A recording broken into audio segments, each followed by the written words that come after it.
நீ என்ன நினைக்கிறே சரி, திருமணத்தடை, காரியத்தடை, பூமி தகராறு, இப்படி என்னவா நினச்சாலும் சரி, அத்தனைக்கு இந்த கிரியா போதும்.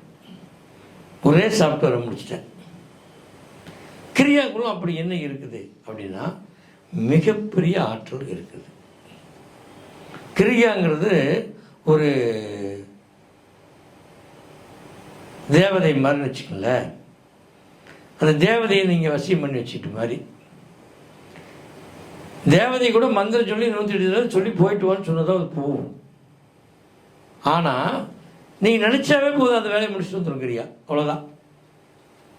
நீங்கள் செய்கிற வேலை அதுதான், வேற ஒன்றுமே இல்லை.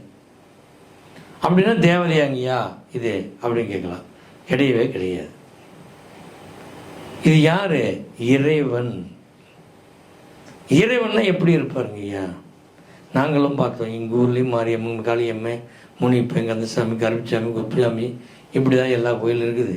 திருச்செந்தூரில் இருக்குது முருகன், திருப்பதியில் இருக்குது திருப்பதி ஏழுமலையா. எல்லா கோயிலையும் நம்ம இப்படி தான் சொல்கிறோம். அதுதான் இறைவனா?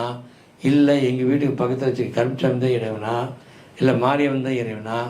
இல்லை யார் தான் இறைவன்? எந்த சாமி தான் நான் கும்பிட்றது அப்படின்னு நமக்கு ஒரு பெரிய கேள்வி இருக்குது. ஏன்னா எல்லாருக்கும் புரியாது. இறைவன் என்பது ஒரு வகையான ஆற்றல், அவ்வளோதான். இறைவனை நம்ம உருவத்தில் பல விதத்தில் பார்க்க ஆரம்பிச்சிட்டோம்.